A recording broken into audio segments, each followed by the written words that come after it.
नमस्कार. वेद मान्सूनचा या पुस्तकाचा लेखक व मान्सून अभ्यासक कैलास आव्हाड आज आपल्याला मान्सून 2024 या वर्षीचा मान्सून कसा राहील याविषयी माहिती देणार आहे. या वर्षी मान्सून आपल्या भागात कसा होणार आहे याची सविस्तर माहिती, बाष्पीय वारे, त्यानंतर मान्सूनी वारे आणि शुष्क वारे म्हणजे कोरडे वारे याविषयी माहिती देणार आहे. त्यानंतर महाराष्ट्रामध्ये आणि भारताच्या काही भागामध्ये म्हणजे भारतामध्ये पाऊसमान कसे असेल याविषयी माहिती देणार आहे. आणि शेवटच्या भागामध्ये मान्सून का होत नाही किंवा पाऊस का होत नाही याच्यातला म्हणजे काही छोटी कारणे देणार आहे, थोडीशी कारणे देणार आहे. पहिली गोष्ट म्हणजे बाष्पीय वारेचा शुष्ककाळ हा असं मी टॅगलाईन मध्ये म्हटलेलं आहे. त्याचे कारण असे, बाष्पीय वारे दोन प्रकारचे असतात. पहिली वारे हिमालयन भागातून आलेली वारे ही दक्षिणेकडे येत असतात, उत्तरेकडून दक्षिणेला येत असतात. आणि दुसरी वारे जी आहे किंवा दुसरे बाष्पीभवनाची जी दुसरे वारे आहेत ती स्थानिक वातावरणात तयार होतात. स्थानिक वातावरणामध्ये तयार होण्याचे ठिकाणी जंगले आणि त्याच्यानंतर तुमच्या जंगले आणि कोकण किनारपट्टी आणि समजा हा ताडोबाचे जंगल वगैरे अशा भागामध्ये म्हणजे जंगलांमध्ये ते तयार होत असतात. आता बऱ्याचशा शेतकऱ्यांनी झाडे कटिंग केल्यामुळे किंवा झाडांचा नायनाट केल्यामुळे महाराष्ट्रासह अनेक राज्यांमध्ये पाऊस हा कमी प्रमाणात होत असतो. याला कारण आहे की झाडांमुळे जे बाष्पीभवन होत असतं ते बाष्पीभवन ते मान्सूनी वाऱ्यांना सपोर्ट न करत असल्यामुळे मान्सूनी वारे असूनही पाऊस होत नाही किंवा झाला तो अति प्रमाणात अतिवृष्टी होत असतो. आता तो अतिवृष्टी किंवा ढगफुटी ही एका ठिकाणावर तयार झालेले ढग दुसऱ्या ठिकाणी येऊन कमीदाब पट्ट्यात थांबल्यानंतर आणि ढगांची जी लेवल आहे ती पर्जन्य रेषेच्या खाली आल्यानंतर ढगफुटी होत असते. हा नंतरचा भाग आहे, ते आपण नंतर बघूया. तर या वर्षीचा आता बाष्पीय वाऱ्याचा आपण पाहिलेला. आता राहिले मान्सूनची वारे.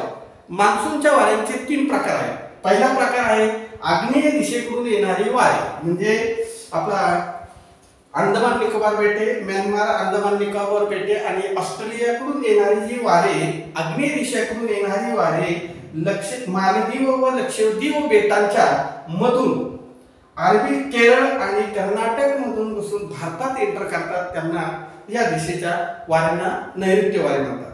नैऋत्य वाऱ्यांचा काळ हा 15 मे ते 15 जुलै पर्यंत आहे. नंबर 2 पश्चिमी वारे. पश्चिमी वाऱ्यांचा काळ हा 15 जुलै ते 15 सप्टेंबर हा पिरियड आहे. आता ही वारे केरळ ते गुजरात एवढ्या लाईन मध्ये असतात. पहिली वारे अंदमान निकोबार बेटे तर केरळ कर्नाटक पर्यंत असतात. दुसरी वारे पश्चिमी वारे ती केरळ ते गुजरात पर्यंत असतात. आणि तिसरी वारे जम्मू काश्मीर पासून तर नेपाळ आणि शेवण शिस्टर पर्यंत ही जी वारे तयार होतात. शेवटचा आणि तिसरा वाऱ्यांचा प्रकार ईशान्य मोसमी वारे किंवा परतीचा पाऊस, ही 3 वारे भारताला पाऊस देत असतात. आता ह्या वाऱ्यांमध्ये बिघाड झाल्यास, या वाऱ्यांमध्ये अडथळा निर्माण झाल्यास भारतातील पाऊसमान कमी होतं. याला हवामान बदल किंवा ग्रीन कायदे आहेत त्याच्या प्रकारात ते मोडत नाही. कारण भारताच्या दोन्ही बाजूला समुद्र, 3 बाजूला समुद्र आणि एक बाजूला हिमालयन पर्वत, म्हणजे जिथे सदोदित बर्फ असतं किंवा थंड हवामान असतं हा भाग असल्यामुळे ही वारे जिथं निर्माण होतात त्याच्यामध्ये अडथळा निर्माण झाल्यानंतरच भारतातील पाऊसमान कमी होतं. याला आपोआप फक्त दर 10 वर्षांनी होणारा दुष्काळ, परंतु त्याच्याही नंतर आता बऱ्याच दिवसापासून 1 वर्ष आड किंवा 2 वर्षे सलग अशा पद्धतीत दुष्काळ पडला जातो. तो आता ह्या वेळेस आपण 2024चा पाऊस यामुळे या वर्षी कसा पाऊस होणार आहे ते पाहूया. आता पहिली गोष्ट अशी आहे का बराच हवामान खाते यांनी किंवा हवामान अभ्यासकांनी सांगितलं का नैऋत्य मोसमी वारे म्हणजे अंदमान निकोबार बेटावर नैऋत्य मोसमी वारे येऊन भारतामध्ये पाऊस येण्याला 20 मेचा कालावधी दिलेला आहे. परंतु हा सारासार चुकीचा आहे. याला कारणे अशी की ही जी बेटे आहेत या बेटांच्या पलीकडे इंडोनेशिया ते व्हिएतनाम हा जो भाग आहे, म्यानमार आणि इंडोनेशिया, जकार्ता वगैरे हा जो भाग आहे, या भागाच्या पल्याडून पॅसिफिक महासागरातून येणारे मोसमी वारे इथे फिल्टर होऊन अंदमान निकोबार बेटाला येतात आणि ह्या वर्षी मुळातच इंडोनेशिया वगैरे ह्या भागामध्ये किंवा कंबोडिया आणि व्हिएतनाम या भागामध्ये पावसाचं प्रमाण कमी आहे। याचा अर्थ मान्सूनी वाऱ्यांचा स्लॉट अजून तिथे तयार न झाल्याने अंदमान निकोबार बेटांचे वारे पाऊस हा मान्सूनचा पाऊस हा अजूनही उशिरा होऊ शकतो। आता याची कारणे असेल, याला दुसरा भाग असा आहे की ही वारे इथं पाऊस कमी होत आहे, याला कारण दुसरं आहे विषुववृत्त आणि मकर वृत्तामध्ये जे वाऱ्यांचा स्लॉट आहे, हा जो स्लॉट आहे हा एकमेकांना टच करून वाहत असतो किंवा एकमेकाला समांतर वाहत असतो। आता विषुववृत्त आणि मकर वृत्त आता सध्या जो महाराष्ट्रामध्ये किंवा दक्षिण भारतामध्ये हा जो काही पाऊस होत आहे, त्यानंतर सेवन सिस्टरलाही झालाय, त्यानंतर म्यानमारकडे होणार आहे, झाला आहे।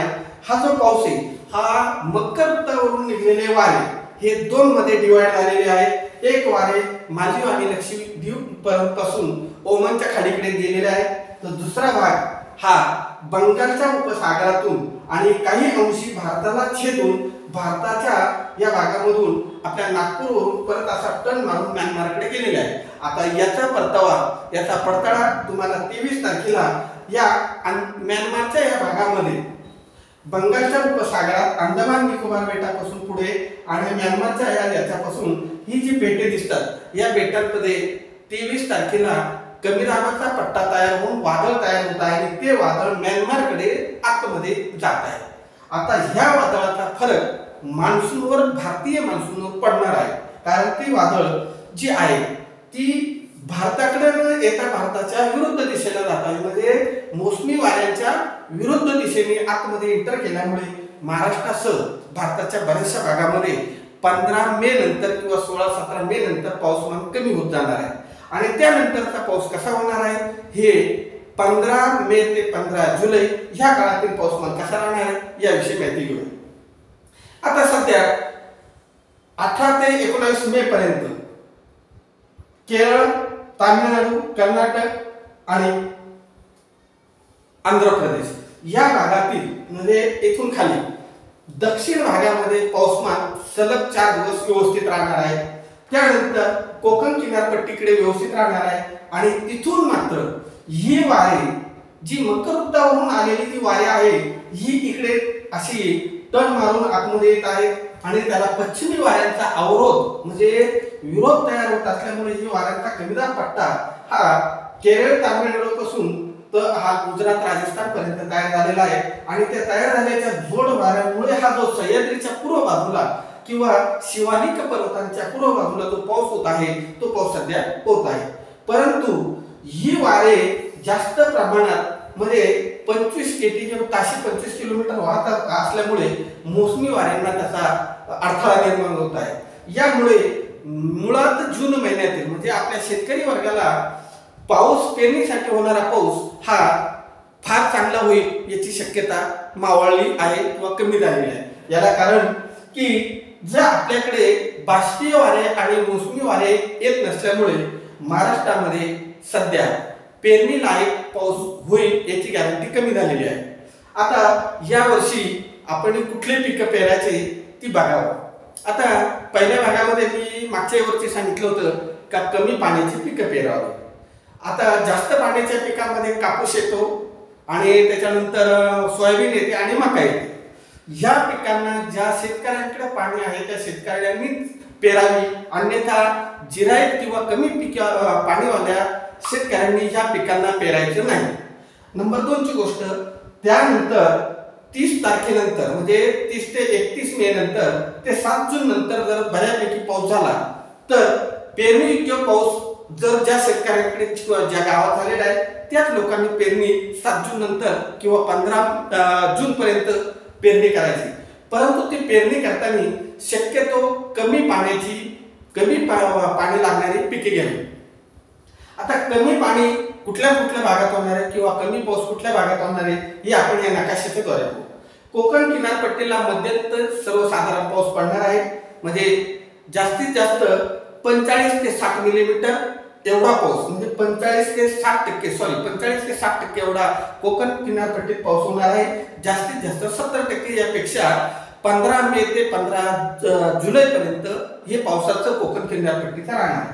त्यानंतर सह्याद्री पर्वतरांगाच्या पूर्व दिशेपासून तर संभाजीनगर पर्यंत जो भाग आहे हा जरा आपण उष्णकटिबंधीय भाग म्हणतो. म्हणजे धुळे ते कर्नाटकच्या भागापर्यंत जो उष्णकटिबंधीय भाग जो महाराष्ट्रातला मध्य भागातला होतो, मध्य महाराष्ट्रातला, त्या भागामध्ये फक्त 40% जवळपास पाऊस राहणार आहे, म्हणजे 2 महिन्यांमध्ये. त्यानंतर हा जो आपला पूर्व भाग आहे, महाराष्ट्राचा पूर्व भाग आहे, नागपूर वगैरे, त्याच्यानंतर हिंगोली, परभणी, नांदेड आणि लातूरचा हा भाग आहे. या भागामध्ये 10 ते 15% म्हणजे 60%च्या जवळपास पाऊस पडणार आहे. यामुळे आपण ही कुठली पिकं पेरायची किंवा कुठल्या पिकांची लागवड करायची याचं आपण नियोजन करून घ्यायचं असेल. आता यामध्ये पाऊस कमी होण्याचं कारण तर मी तुम्हाला सांगितलेलंच आहे की मोसमी वारे ही व्यवस्थित किंवा एकसारखी येत नसल्यामुळे आणि त्यांना बाष्पीय वाऱ्यांचा संगम होत नसल्यामुळे ढगांची निर्मिती फार कमी प्रमाणात होते आणि जे ढग तयार झाले ते ढग पश्चिमी वाऱ्यांच्या प्रभावामुळे एका ठिकाणी न थांबता जास्तीत जास्त पाऊस हा 15 ते 20 मिनिट किंवा 25 मिनिटापेक्षा जास्त काळ थांबत नसल्याने त्यामुळे एका ठिकाणी म्हणजे धरणं भरतील, ओढे नाले वाहतील किंवा बांध बंधारे भरतील इतका पाऊस फार कमी प्रमाणात राहत असल्यामुळे यावर्षी आपण कमी पाण्याची पिके घ्यावी. आणि पुढील जर आपल्या महाराष्ट्रामध्ये किंवा महाराष्ट्रातील काही भागामध्ये पाऊस कमी का होतो हे आपण आता बऱ्याच दिवसापासून पाहतोय, तर हा कमी का होतो आहे याची कारणं माझ्याकडे आहे. जर तुम्हाला त्याविषयी कारणं जाणून घ्यायची असेल तर 15 जुलैच्या म्हणजे 1 जुलै ते 10 जुलैपर्यंत मला त्याविषयी तुम्ही मला जर तसं विचारणा केली, प्रश्न विचारले तर मी परत याविषयी भारतामध्ये मान्सूनची वारे ही गेली 10 ते 15 वर्षापासून किंवा त्याहीपेक्षा मागून कमी का झालेली याची सविस्तर कारणं मी तुम्हाला दिली. आता सध्या पाऊस कमी होणाऱ्या ठिकाणी सह्याद्री पर्वतरांगाचा पूर्व भाग, महाराष्ट्र, मध्य प्रदेश, छत्तीसगडचा काही भाग, तेलंगणाचा काही भाग आणि कर्नाटकचा काही भाग म्हणजे कर्नाटकचा उत्तरी भाग, या भागामध्ये पाऊस कमी होणार आहे. गुजरातच्या भागामध्ये मध्यम स्वरूपाचा पाऊस राहणार आहे. मध्यम स्वरूपाचा म्हणजे इकडचा पूर्व भागात राहणार आहे. आणि राजस्थानचा मात्र हा पश्चिमी स्लॉट आहे. 15 जुलैपर्यंत फार कमी प्रमाणात पाऊस राहणार आहे. याला अपवाद फक्त गेल्या वर्षी ज्याप्रमाणे बिप्पर चक्रीवादळ तयार होऊन म्हणजे मालदीव ते लक्षद्वीपला तयार झालेले चक्रीवादळ राजस्थान आणि गुजरातमध्ये गेलेलं होतं, तो तशा प्रकारचा अपवाद वगळता 15 जुलैपर्यंत म्हणजे पश्चिमी वाऱ्यांचा स्लॉट तयार होईपर्यंत पाऊसमान कमी राहणार आहे. आणि बाकीच्या हिमालयन पर्वतरांगांमध्ये तर थोडाफार पाऊस राहणार आहे. आपला पूर्वोत्तरी राज्यांमध्ये 70 मध्ये पाऊस राहणार आहे. केरळच्या काही भागामध्ये पाऊस राहणार आहे. परंतु हा विषुववृत्तीय जो पट्टा आहे, विषुववृत्तीय पट्ट्याच्या बाजूला आणि बाजूला येणारा जो भाग आहे याच्यात तेलंगणा ते छत्तीसगड, कर्नाटकचा उत्तरी भाग ते मध्य प्रदेश आणि उत्तर प्रदेशचा हा जो काही भाग आहे ह्या भागामध्ये पाऊसमान 15 जुलैपर्यंत कमी राहणार आहे. त्यामुळे आपण ह्या वर्षी जे पिकांचं व्यवस्थित नियोजन करून घ्यावं आणि कमीत कमी पाण्याची पिकं घ्यावी ही तुम्हाला विनंती राहील. कारण दुबार पेरणी किंवा पिकांचे नुकसान होणे, खतांचे नुकसान होणे आणि शक्यतो शेतकरी मित्रांनो पेरणी बरोबर ह्याही वर्षी खतांची पेरणी करू नका, नाहीतर तुमचे पिकं एकतर पाऊस आज झाला तर यापासून 15 दिवसांनी होईल किंवा 8 दिवसांनी होईल, म्हणजे एका दुसऱ्या पावसाच्या आणि पहिल्या आणि दुसऱ्या पावसाच्या मध्ये 8 ते 10 दिवसाचा खंड पडू शकतो. त्यामुळे तुमचे पिकं औषधं आणि खतांच्या याने तुमच्या पिकांचा मोडी जाऊ शकतात. म्हणून ती एक काळजी घ्यावी आणि या वर्षीचं नियोजन करताना पाण्याचं अगदी सावधगिरीने करावं. जय हिंद, जय भारत.